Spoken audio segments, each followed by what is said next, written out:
마침 운동장에서는 축구를 하고 있는 동아리 후배들이 보인다. 졸업 전까지 함께 운동장을 뛰며 축구를 했던 후배들이다. 잘 지냈니 얘들아? 인사가 끝나기 무섭게 축구 경기에 함께 참여하는 한슬군. 늘 적극적이고 열심인 한슬군은 후배들 보기에도 좀 남다른 선배였다. 그 공이 어디 떨어질지 위치 선정을 잘해야 되는데 그걸 엄청 잘하시는 거예요. 명석한 두뇌 인정. 한슬이 형 축구할 때 다른 형들한테 뭐 이렇게 저렇게 해라 이렇게 지도하고 했던 거 보면은 승부욕 진짜 장난 아니었던 것 같습니다. 승부욕 역시 최고다. 빠른 두뇌 회전과 승부욕. 하지만 이런 한슬군에게도 위기는 있었다. 첫 중간고사 때 수학 6등급 받았어. 근데 진짜 그때는 막 세상이 무너지는 느낌이었고 수학 점수가 너무 일단 안 나오다 보니까 야간 자율학습 시간은 전부 다 수학에 내가 몰아넣자 하고 우선적으로 그걸 짰는데 이제 그 상태에서 국어나 뭐 영어나 다른 과목을 언제 공부를 해야 될지를 여러 가지를 해보다가 이제 제가 세웠던 패턴 공부법도 찾게 된 것 같아요.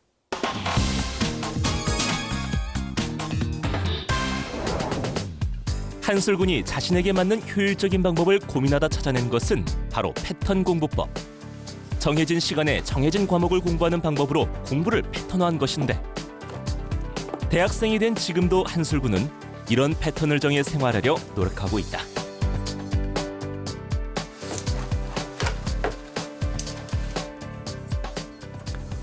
저는 항상 공부를 할 때 시간 패턴을 정확하게 지키고 공부를 했었는데 그런 고등학교 때 습관이 아직까지 남아 있는 것 같아요. 패턴 공부법 중 한슬군이 가장 중요하게 여긴 것은 시간. 기숙사 생활을 했던 한슬군은 매일 5시 반에 기상하고 교실에 오면 6시가 조금 넘은 시간.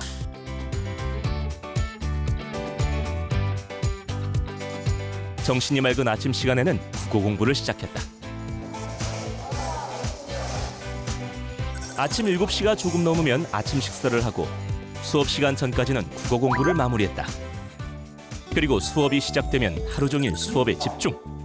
수업 시간은 다른 친구들과 다를 바 없이 수업에 충실하게 임했다. 그리고 저녁 식사까지 끝내고 나면 야간 자율학습 시간. 야간 자율학습 시간엔 흐름을 끊지 않고 많은 문제를 풀어야 하는 수학을 공부했다. 야간 자습을 끝내고 기숙사로 돌아와 다시 책상에 앉으면 취침 전까지는 조금은 편하게 공부할 수 있는 과목을 공부했다. 이렇게 매일 같은 패턴을 반복했다. 공부 패턴을 잡게 되면 그게 이제 곧 습관이라는 말도 할 수가 있는데 제가 하루하루마다 공부 계획을 달리 잡는 비효율성을 줄일 수가 있고 진짜 단순하게 습관을 잡다 보니까 무의식적으로 제가 해야 되는 공부는 습관적으로 하게 되는 장점이 있는 거죠. 효율성이 있다는 거는 말 그대로 단순해야만 되거든요. 근데 단순하다는 거는 매일매일이 똑같아야 된다는 뜻이에요. 성공한 친구들을 보면은 뭘 오늘 공부해야 될지 고민을 안 해요. 심지어 계획표가 없는 경우도 있어요. 우리 공부 잘하는 애들은 계획을 다 짠다고 생각을 하잖아요. 엄청 효율적으로 짠다고. 근데 계획표가 없어요. 그 왜냐면 그게 습관이에요. 말대로 패턴화 되어 있기 때문에 아침에 뭐 하고 몇 시부터 몇 시까지 뭐 하고 이걸 따로 정해놓을 필요가 없다니까요. 진정한 계획의 끝은 습관이라고요. 한슬군의 패턴 공부법은 주말이라고 예외는 아니었다. 주말에는 충분한 시간을 가지고 공부할 수 있는 여유가 있기 때문에 국어, 수학, 영어의 어떤 사설 모의고사 혹은 기출 모의고사를 그 모의고사 해당 시간에 정확하게 맞추어 딱 평소 치는 모의고사나 수능처럼 실전처럼 모의고사를 그렇게 풀었던 것 같아요. 매일 맞춰진 일정대로 공부하다 보면 평균 수면 시간은 고작 4시간 정도. 그렇다면 잠이 부족하지는 않았을까? 하루를 좀 기력 있게 보낼 수 있는 방법을 여러 가지를 찾아봤었는데요. 1교시가 시작하기 전에 10분을 자면 점심 먹기 전까지 오전 시간이 되게 괜찮아졌었고 또 6교시나 7교시 쉬는 시간에 한 번 더 자면 저녁 먹고 야자 시간이 시작하기 전까지도 되게 쌩쌩해졌던 경험이 있기 때문에 그것도 결국은 저만의 습관으로 만들어서 저는 그 2시간만큼은 빼놓지 않고 계속 자니까 밤에도 충분히 공부할 수 있고 아침에도 충분히 공부할 수 있고 그런 장점이 있었던 것 같아요.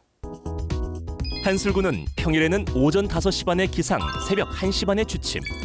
학교 수업 시작 전 2시간 정도, 그리고 야간 자율학습 시간, 잠들기 전으로 이렇게 크게 셋으로 공부의 과목과 공부량을 패턴화시켰다. 또 휴일에는 여유 있는 시간을 활용해 기출문제 등을 실제 시험 시간에 적용해 실전처럼 풀어보도록 했다. 그리고 부족한 잠은 1교시 전 10분, 7교시 전 쉬는 시간 10분을 자는 것으로 보충했다.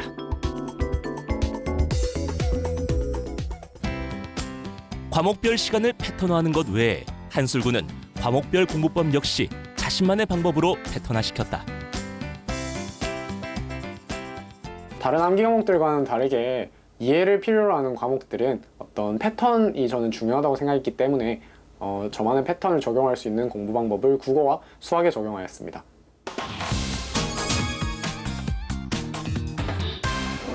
수학 문제집들은 대부분 이렇게 소단원별로 문제들이 나누어져 있는데 하루에 한 소단원을 푸는 걸로 목표를 잡고 수학 공부를 했었습니다.